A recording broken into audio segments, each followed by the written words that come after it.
This Feeling by LeilahMoon, read by LMX Mabella. Chapter 18. Chapter notes. This chapter begins in August 1996, but we will then quickly get into the 6th year. There were only a few days left until Hermione was due to begin her 6th year at Hogwarts. She was sat with Harry and Ron at the Burrow and, instead of paying attention to their conversation, was ruminating on the last few months, trying to piece everything together. Following the Battle of the Department of Mysteries, she had recovered relatively quickly. Professor Dumbledore was reinstated as headmaster, and the wizarding community were now finally aware that Lord Voldemort had returned to full strength. She and Draco had been unable to spend much time together after Snape found them asleep in the hospital wing. Lucius had been sent to Azkaban, and, despite Draco's protestation that he was unaffected by the news, Hermione knew better. She had written to him a number of times over the summer, always under a different pseudonym, but received no reply. During their trip to Diagon Alley a few days prior, Hermione had seen Draco for the first time. He was in the notorious Borgin and Burke's, threatening the shop owner about one item that needed fixing and another that was to be kept for a later date. She had never heard Draco sound so vicious, and it left her feeling unsettled. Harry's voice suddenly brought her back into the present. He's a Death Eater. He's replaced his father as a Death Eater. There was silence, then Ron erupted in laughter. Malfoy! He's 16, Harry. You think you know who would let Malfoy join? It seems very unlikely, Harry, said Hermione, silently praying she was right. What makes you think? And Madame Malkin's. She didn't touch him, but he yelled and jerked his arm away from her when she went to roll up his sleeves. It was his left arm. He's been branded with a dark mark. Well, said Ron, sounding thoroughly unconvinced. I think he just wanted to get out of there, Harry, Hermione added.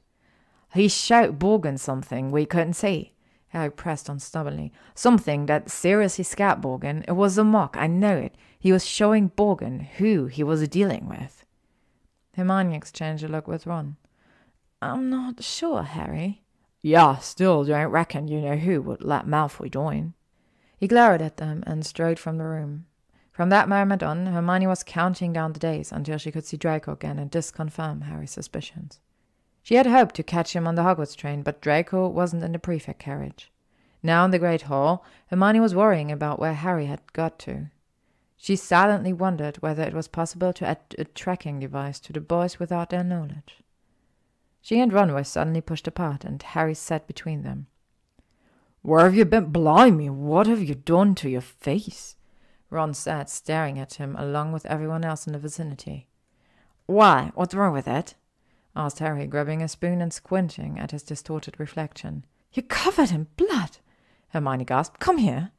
She raised her wand and said, Tergeo, siphoning off the dried blood. Thanks, he muttered. How's my nose looking? Normal, but why shouldn't it? What happened? We've been terrified. Malfoy, Harry said quietly. But don't ask more now. I'll tell you later. She nodded, gazing over at the Slytherin tower, yet again trying to get Draco to see her. He was looking everywhere and anywhere, but in her direction, and it was clear this was intentional. They always made sure to catch each other's eyes at mealtimes, particularly the first one after months apart. Hermione soon found that Draco's timetable was almost identical to her own, aside from herbology, which meant they had nearly every class together. Despite this, he was still fervently ignoring her, and she had yet to find a moment alone with him. She, Harry, and Ron were heading towards the potion classroom and saw that there were only a dozen people progressing to the new level. 4 Slytherin had made it through, including Draco, 4 Ravenclaws were there, and 1 Hufflepuff. The dungeon door opened and Professor Slughorn's belly preceded him into the corridor. As the students filed into the room, his great walrus mustache curved above his beaming mouth, and he greeted Harry and a Slytherin named Blaise Zabini with particular enthusiasm. Now then, said Slughorn once the class were settled, I've prepared a few potions for you to have a look at. Just out of interest, you know. These are the kind of things you ought to be able to make after completing your notes. Can any of you tell me what this one is? He indicated the cauldron nearest to the supply cupboards. Hermione raised herself slightly in her seat and saw a potion with a mother-of-pearl sheen. steam rising from it in slow spirals. She raised her hand and said, "It's Amatentia, the most powerful love potion in the world." Slughorn nodded enthusiastically as she continued. "It's supposed to smell differently to each of us, according to what attracts us. And I can smell apples, cologne, broom polish." Hermione turned pink, willing herself not to look at Draco. "May I ask your name, my dear?" said Slughorn. "Hermione Granger, sir." Granger. Can you possibly be related to Hector Dagworth Granger, who founded the most extraordinary society of potioneers? No, I don't think so, sir," she replied politely. "I'm Muggle-born, you see." She saw Theodore Nott lean close to Draco and whisper something. Both of them sniggered. The rest of the class passed by and Hermione became increasingly flustered. It didn't help that Harry was cheating. His copy of Advanced Potion Making had been extensively annotated by a previous student. Despite that fact that she didn't win the tiny bottle of Felix Felicis, Hermione found that she didn't mind because Draco was packing up slowly, telling Nott and Sabini to go ahead without him. She slowed down too, and, once everyone had left, waited for him outside the classroom. The second he was in the corridor, Hermione jumped in front of him. "Care to tell me why you've been acting as if I don't exist, Malfoy?" He froze and stared at her, eyes ablaze. "What are you doing here?" "Oh, I've only been a student here for 6 years?" she said petulantly. Draco rolled his eyes and made to walk around her. "I'm busy, Granger." Hermione was bewildered. She could feel her eyes well up with hot tears and swiped at them furiously. Draco made to reach for her, but wrenched his hand back at the last moment. "What is happening, Draco?" she implored. "Something is clearly going on. Please, talk to me." Her heart was pounding as she watched emotions she couldn't decipher flash across his features. He cursed and ran a hand tightly through his hair. "Fine. The room of requirements this evening?" "Okay, yeah, I'll..." Hermione stopped talking as she realized Draco had already walked away from her. Chapter 19. Draco's point of view.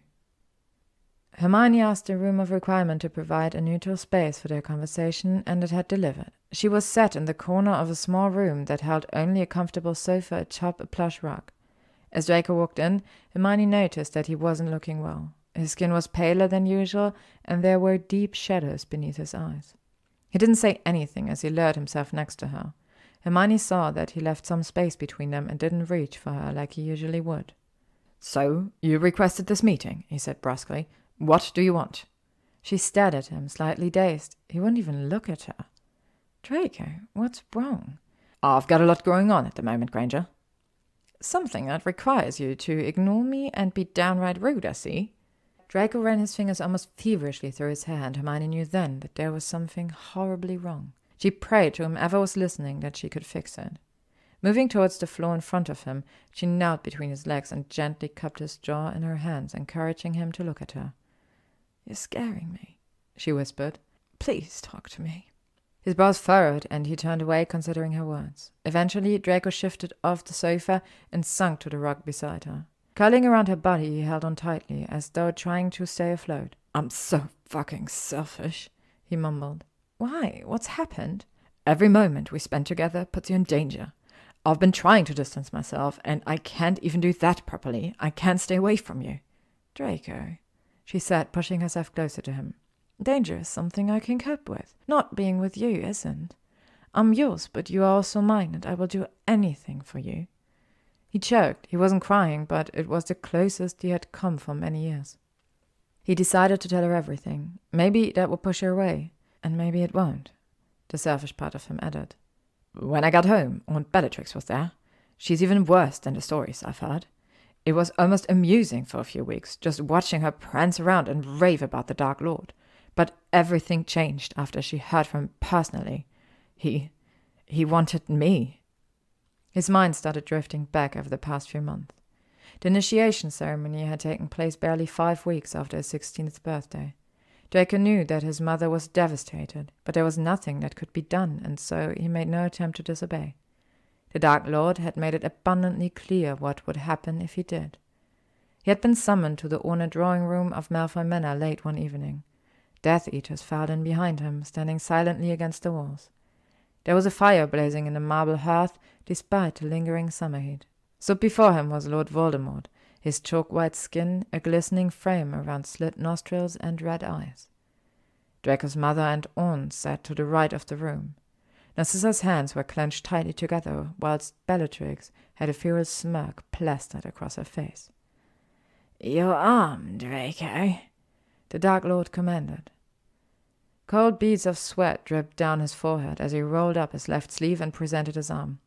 Voldemort's mouth contorted into a vulgar imitation of a smile. Every occupant in the room knew the evening was a farce, a method of shaming the Malfoy family, and a punishment for Lucius' transgressions. Before Draco had a moment to think, the Dark Lord's wand was pressed firmly against his bare skin. Pain like he had never experienced lanced through his arm. Black flames tore through tissue and muscles before delving deeper and scraping along bone, like fingers down a chalkboard. He screamed and Lord Voldemort laughed. It could have been minutes or hours later when the wand was finally removed and Draco fell to his knees, pressing his forehead to the cold floor he retched. When he thought the worst was over, he looked up. "Thank you, my lord." "You are more than welcome, son of Lucius," Voldemort cried, lifting his arms in a magnanimous gesture. "And I have a second gift for you, another way for you to prove your devotion. Please, do you stand?" On trembling legs Draco stood, and he was told of the impossible task he must fulfill, to kill Albus Dumbledore. "What say you, Draco?" said Voldemort quietly. "Are you not grateful for the chance to redeem the Malfoy name?" He swallowed. "Yes, my lord, I am honored to have been given this opportunity." Bellatrix cackled from across the room, her black eyes glittering with mirth. "He will not let you down, my lord." The days that followed passed in a blur of pain and potions. His mother was beside him as often as she could be, holding cold flannels over his fevered brow and gently massaging his arm. He was in and out of consciousness, wading through dark nightmares interspersed with dreams of Hermione. He awoke one morning to Narcissa staring at him. Panic filled her eyes. "Draco, your occlumency shields are down. You cannot let this happen again." Looking at her in confusion, she said gently, "I have seen her." "What do I do?" he asked desperately, as his heart plummeted, reaching for his mother like a child. "You have to stay away from her, Draco. You have to build your walls back up and put her in a box far, far away. For your sake and for hers." And so he did. He spent the remainder of the holidays focused on two terrible tasks: concealing Hermione from any LeilahMoons who might wish her harm, and planning the death of his headmaster. Draco stopped and finally looked at Hermione. Silent tears were rolling down her face. "I'm sorry," he whispered. She stared at him. "You're sorry?" "Yes, "You're sorry?" she said again shrilly. "You have done nothing wrong. You are a 16-year-old boy who has been branded against his will and forced to do something atrocious." Hermione took a breath, trying to calm down. "Promise me you won't keep things from me again. We're stronger together." "How can I promise that? How can I promise something that could endanger you?" "I'm in danger already, Draco. I'm a Muggle-born. Voldemort won't spare me whether I'm with you or not. But you might stand a chance if you're not figuring this out alone." He desperately wanted to tell her no, wanted to push her away, tell her he never loved her, make her hate him. But he knew it wouldn't make a difference. It might even make her more reckless. He had to be more careful with what he told her in the future. She was his and had to be protected at any cost. "I promise," he lied. To be continued. Thank you for listening to today's chapters of This Feeling by LeilahMoon, read by LeilahMoon.